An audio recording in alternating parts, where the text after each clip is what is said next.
Buenos días, buenas tardes, buenas noches, estimados estudiantes. Les doy la bienvenida a la asignatura de escultura y modelado dental. Hoy nos toca explicar el tema de diseño, modelado y tallado en el sector anteroinferior. Esta es la primera parte, ¿ya? Antes de adentrarnos más en el tema, vamos a hablar un poco de estos términos que vamos a llegar a utilizar y vamos a escuchar muy continuamente desde hoy en adelante en el momento en que nosotros estemos haciendo la práctica del tallado, ¿no? Y bueno, posiblemente ya escucharon varios de estos términos y vamos a un poco definir de lo que se trata. Primeramente, el término de desbaste. ¿Qué quiere decir este término que muchos vamos a llegar a escuchar y posiblemente su docente les diga, no haga el desbaste de este sector, de la cara vestibular, de la cara lingual, dependiendo la zona donde nosotros estemos abordando? ¿Y qué es este término de desbaste? Es quitar grandes bloques de cera, ¿ya? Nosotros, cada uno de nosotros ya realizamos nuestros bloques de cera, ¿no? Y obviamente, en el momento que llevemos la práctica, cada docente ya les va a ir orientando. Vamos a dibujar el contorno de las formas geométricas de una determinada pieza. En este caso, como estamos en el sector antero-inferior, normalmente tienen forma de trapecio, ¿no? Isósceles, trapecio escaleno. Entonces, posiblemente un ejemplo, si queremos tallar o hacer un desbaste, quitar un bloque de cera de gran tamaño, entonces posiblemente nuestro docente nos vaya a comunicar que hagamos este procedimiento, ¿no? Entonces no olvidemos que desbaste es quitar grandes bloques de cera, ¿no? Contorneando o recorriendo el contorno de la pieza o la cara donde estamos queriendo tallar la morfología de una pieza dentaria. Otro término también que vamos a llegar a utilizar es el tallado. Y el tallado no es más que el término de cortar, sustraer, quitar en forma de una determinada pieza dentaria, como vemos en la imagen, ¿no? Queremos tallar posiblemente una faceta armada en la cara oclusal de un premolar o de un molar y así formar la reunión de dos facetas, una arista armada, ¿no? Entonces vamos a tallar esa zona donde queremos dar una forma determinada a nuestra pieza dentaria. Otro término es el modelado. Y el modelado casi es el producto final del cual nosotros vamos a obtener de una pieza dentaria en el momento de la práctica. Porque el modelado es la adicionar, es redistribuir la cera, ¿ya? O también es agregar cera a una determinada parte de nuestra pieza dentaria, ya sea en sus diferentes caras en los cuales estuviéramos tallando para darle esa naturalidad morfológica que esa pieza dentaria presenta, ¿no? Entonces, estos tres términos vamos a tener que familiarizarnos bastante. En el desbaste, que es quitar bloques grandes de cera, ¿no? Para así darle una forma por lo menos brusca, una forma tosca a nuestra pieza dentaria. El tallado ya es para darle más definición a lo que queremos llegar, ¿no? A la anatomía morfológica de una pieza dentaria, y el modelado ya es la parte final donde posiblemente hagamos una redistribución de la cera, un agregado o posiblemente hagamos una adición en una determinada parte de la pieza dentaria, más que todo de la corona donde estemos trabajando. Otro término es el diagramado. Sabemos muy bien que en el momento del tallado nosotros vamos a plasmar la forma geométrica. No vamos a trabajar con planillas. como lo hacíamos en la escultura dentaria. Nuestro tallado va a ser a mano alzada, pero sí vamos a tener de referencia en una cara de nuestro bloque de cera, vamos a graficar, dibujar el contorno de una cara. Un ejemplo, una cara vestibular de una determinada pieza, ¿no? Y eso nos va a guiar para hacer el desbaste correspondiente. Posteriormente vamos a hacer la sustracción. La sustracción de una parte de nuestro bloque junto con el desbaste para darle la forma anatómica que queremos llegar a tener, ¿no? Entonces, no olvidemos de estos 5 términos que bastante lo vamos a llegar a utilizar y oír en nuestra práctica en tallado. Y obviamente tenemos que tener en cuenta y tener presente los materiales que vamos a utilizar en el momento del tallado. Y esto es lo más básico que tenemos que tener y lo primordial para que podamos llegar a hacer un trabajo óptimo. Uno está el bloque de cera que nosotros ya hemos conformado dependiendo del sector que vayamos a tallar, ¿no? Todos ya hemos hecho nuestros 4 bloques de cera, y aparte los otros 4 bloques que es con pigmento para los caninos, ¿no? Las diferentes espátulas de cera, Lecron, bisturí, la espátula de Fanestock, la espátula de Lessman, el calibrador Vernier, que es bastante útil porque en nuestro caso vamos a hacer tallados un poco grandes, ¿no? Y vamos a tener que medir para que todos nuestros dientes, nuestros tallados, perdón, tengan las proporciones ideales. En un encendedor, un mechero, alcohol, un campo, ¿no? Preferiblemente si es de hule, porque es más fácil la limpieza de la cera, ¿no? Un ejemplo como acá vemos un campo, digamos, desechable. Y como su nombre dice desechable, lo desechamos, ¿no? Pero si tenemos un campo de hule, lo podemos volver a reutilizar. Lecron y flameador para darle los últimos toques en el pulido de nuestro tallado. Y vamos hablando del tema que hoy nos corresponde. Es el incisivo o es el sector anteroinferior, no es el tallado, del incisivo central y lateral inferiores. Hoy vamos a hablar de esas 2 piezas dentarias, que es la primera parte. Posteriormente, en la siguiente clase, vamos a hablar ya de los caninos inferiores, tanto derecho como izquierdo. Y las piezas que corresponden a este sector anteroinferior son los incisivos centrales derecho e izquierdo, los laterales derecho e izquierdo y los caninos inferiores derecho e izquierdo. Cada uno tiene su propia anatomía morfológica, ¿no? Y estos dientes van a llegar a ocluir con los antagonistas inferiores, o perdón, superiores. ¿Y cuáles son las características que van a llegar a presentar estos dientes en comparación con sus antagonistas, que son los incisivos superiores? Estos incisivos inferiores, tanto el lateral como el central, son los dientes más estrechos de la clase incisiva. ¿Qué quiere decir? Que en comparación con los incisivos superiores, estos son más estrechos en sentido mesio-distal. No olvidemos que el incisivo lateral es el más ancho que el central, ¿no? Siempre va a tener una proporción un poco más ancho en comparación al central, el lateral.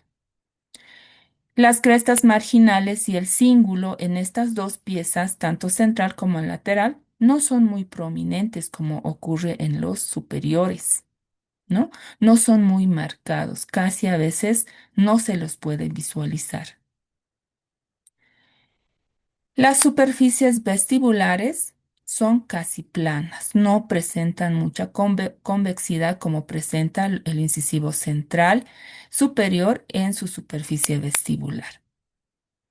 La corona es más ancha en sentido vestíbulo lingual que en sentido mesio-distal, ¿no? Como dijimos acá, ¿no? Estos dientes son más estrechos porque en sentido vestíbulo lingual son más anchos, pero en mesiodistal son más angostos, ¿no?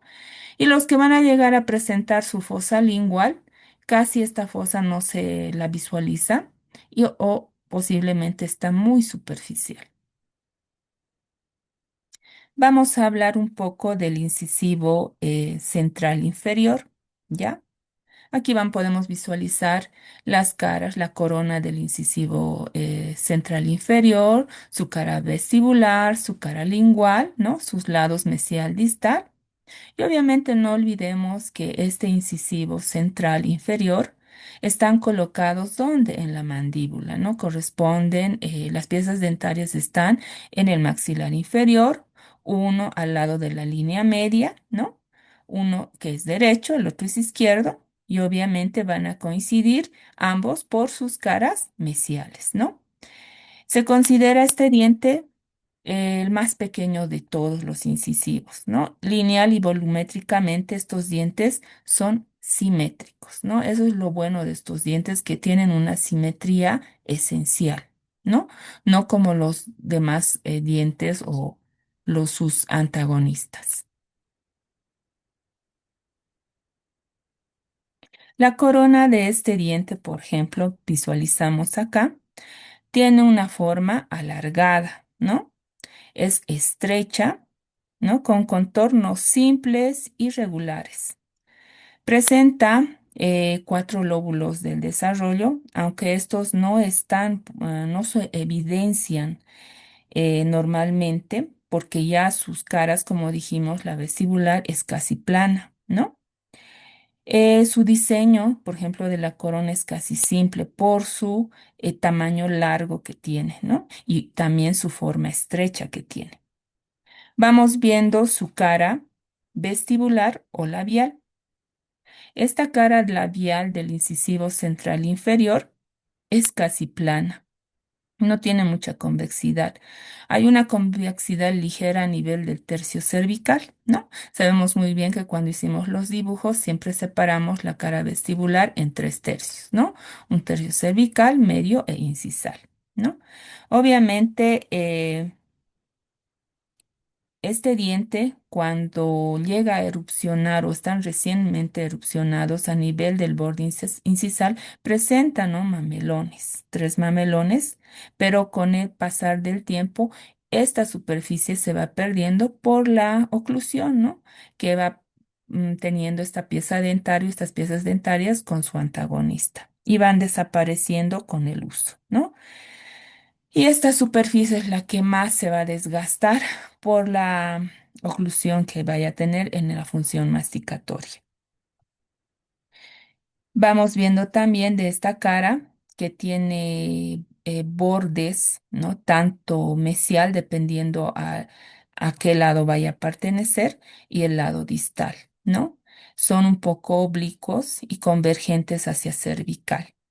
Diferentes autores comentan de que puede tener una forma de trapecio isósceles, puede tener una forma de triangular, ¿no?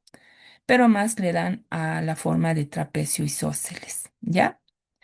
Vamos con la cara, perdón, lingual. La cara lingual es, eh, es más angosta, ¿ya? Tiene forma triangular de base incisal y vértice cervical, ¿no? Y el cíngulo en esta cara es mucho pequeño, no es muy prominente, ya no se lo visualiza como es en su antagonista opuesto, que en los superiores, por ejemplo, el cíngulo, los rebordes marginales son bien visibles. En cambio, en la cara lingual de esta pieza dentaria del incisivo central inferior, el cíngulo no es tan visible ni los rebordes marginales, es casi plano, no son muy prominentes, ¿no?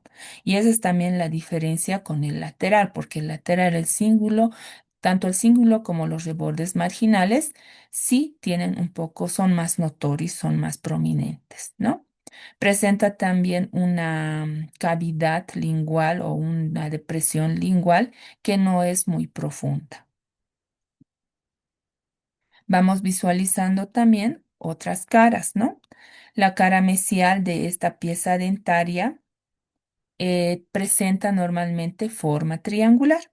Su borde incisal se va a inclinar siempre o se va a inclinar un poco ligeramente hacia el lingual, lo que le va a ayudar esta inclinación a una correcta relación con sus dientes antagonistas en el momento de la oclusión.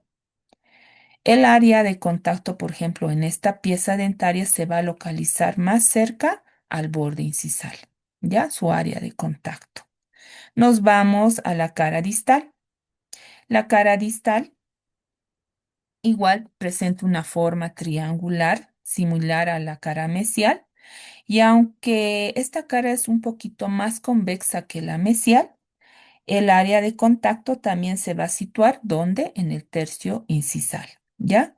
Contribuyendo así a la formación del surco interdentario. Otra de las caras también que vamos a ver es la cara incisal, ¿no? O el borde incisal, que normalmente es recto y delgado, ¿no? En estos dientes, por ejemplo, cuando, como dijimos, cuando tienen recién a erupcionar o cuando son recién erupcionados en la cavidad oral, presentan mamalones que con el tiempo estos van a desgastar y bueno, la función que va a cumplir este borde incisal es de corte, ¿no? De los alimentos, trabajando en conjunto con quién, con los incisivos centrales superiores. Otro punto muy importante también que tenemos que señalar en este gráfico es la oclusión que tiene esta pieza dentaria con su antagonista, ¿no? El incisivo central inferior, como vemos, trabaja únicamente con el incisivo central superior, que quiere decir que solo va a ocluir con su antagonista central superior y no así con el lateral superior, ¿no? El área de trabajo que va a incluir es el borde incisal, ¿no? Y la cara labial, ¿no? Como vemos acá, ¿no? El borde incisal y la cara labial o vestibular son los que van a tener contacto con la cara palatina del incisivo central superior.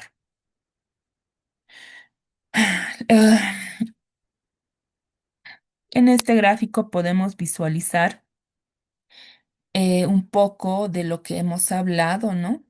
De la cara, por ejemplo, es la cara vestibular que puede llegar a presentar tres lobulaciones que no se van a visualizar como pasa en el incisivo central superior.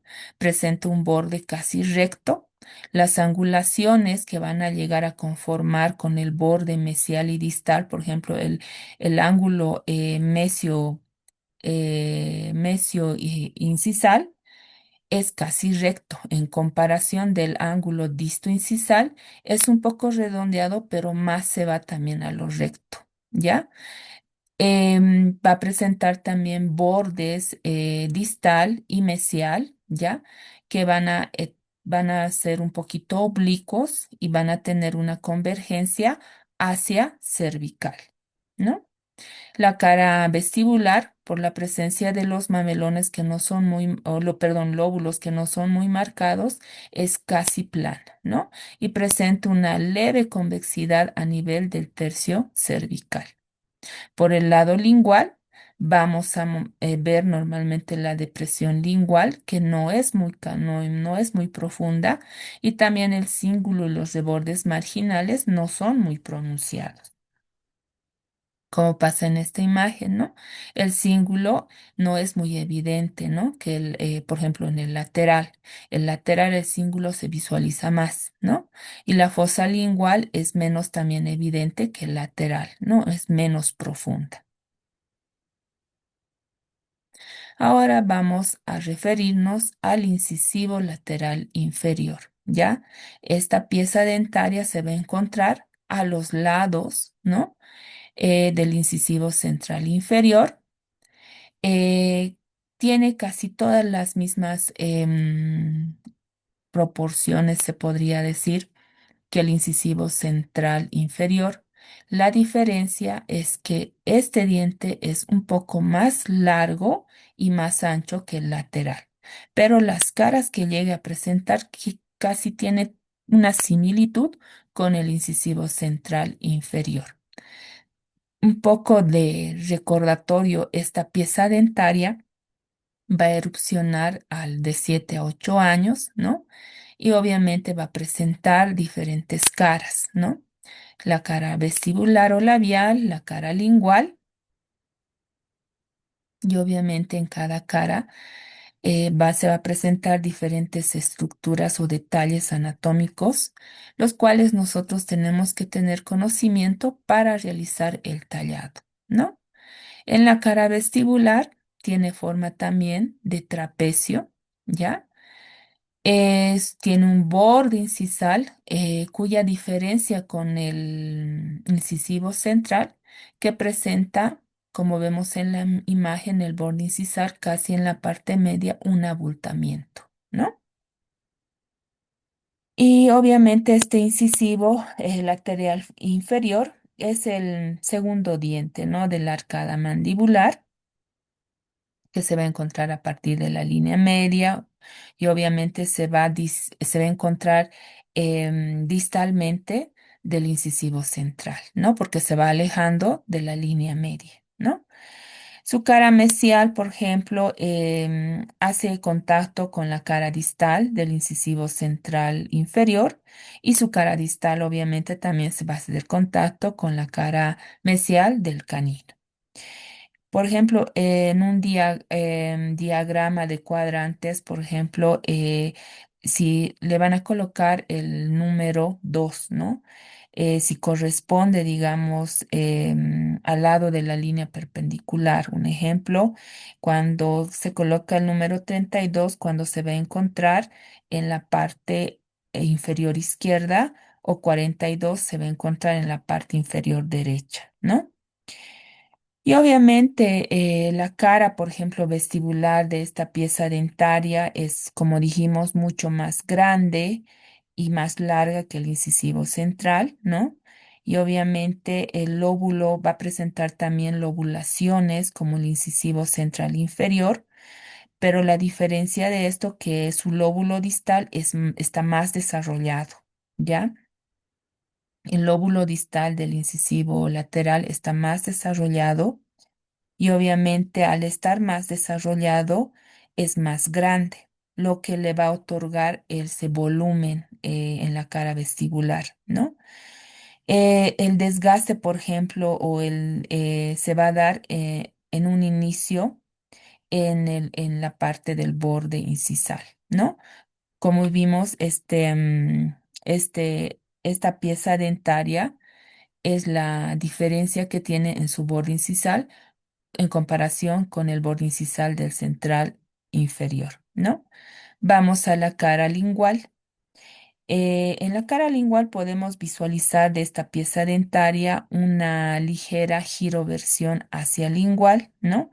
En la parte distal de la corona, lo que, por ejemplo, distorsiona posiblemente su forma comparada con el central, ¿no?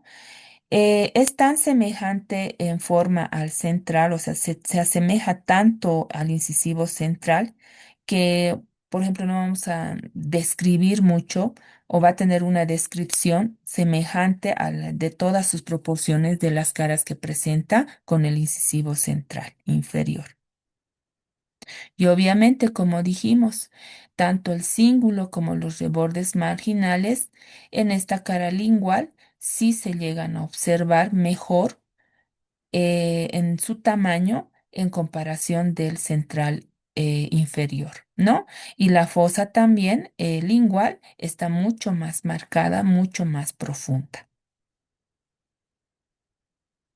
Aquí vemos en este gráfico el incisivo lateral inferior, ¿no? Viendo desde una cara bucal o cara vestibular, qué partes tiene esta pieza dentaria, ¿no? Tiene forma de trapecio, tiene un borde distal, un borde mesial que son oblicuamente y convergentes hacia cervical y obviamente va a presentar en esta región su borde incisal o cara incisal, en el cual, como dijimos anteriormente, va a presentar casi en la parte central una eminencia o un mamelón, ¿no? Como vimos acá.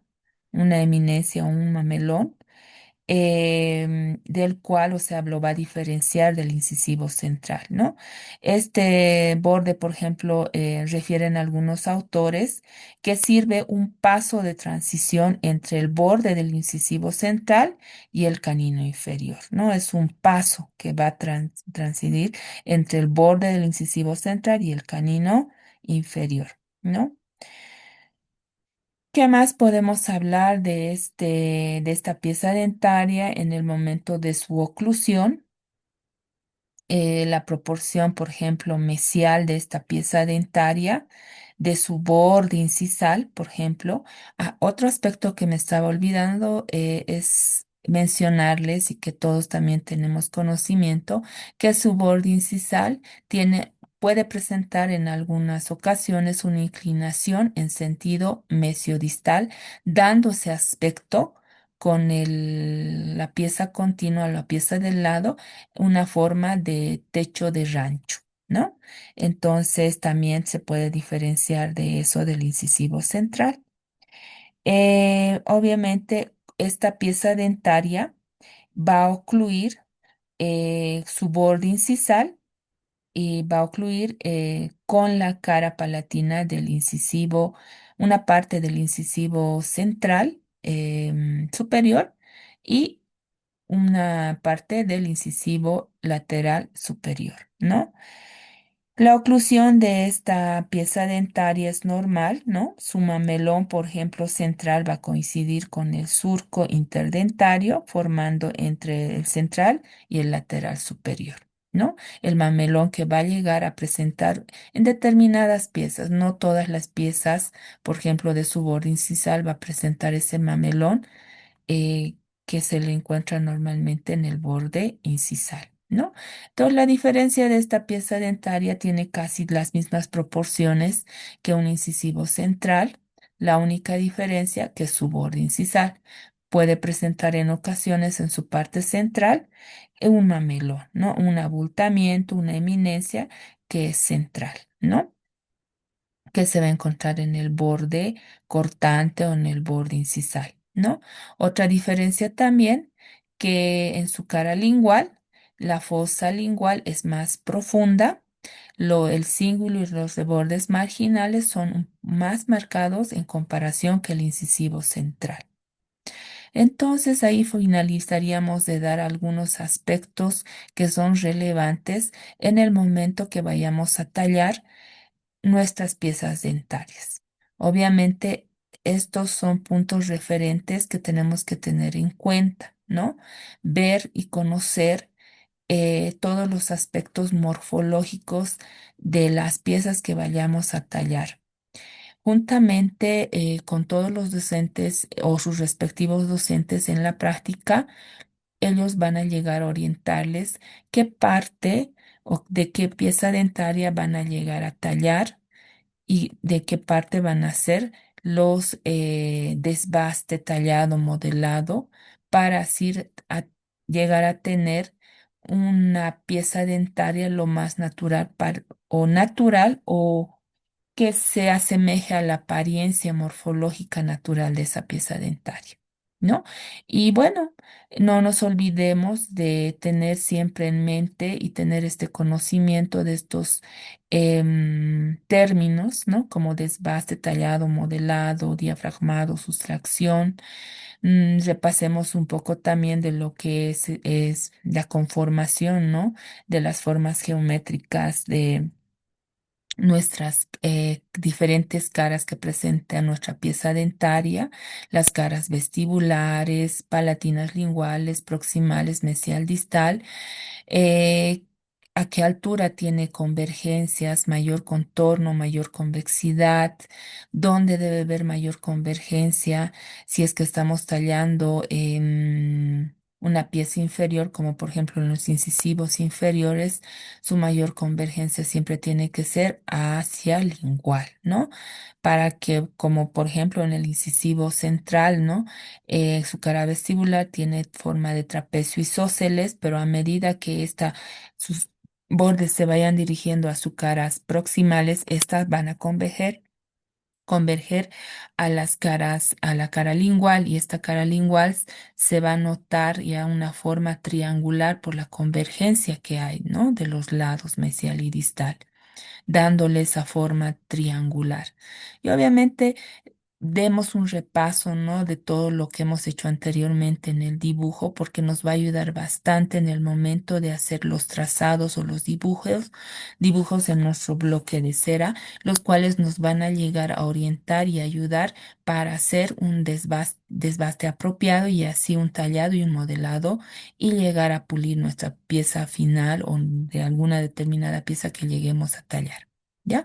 Con eso terminamos nuestra clase de hoy. Espero que haya sido más entendible la clase de hoy, y bueno, nos vemos hasta la siguiente clase donde vamos a hablar ya sobre los caninos inferiores.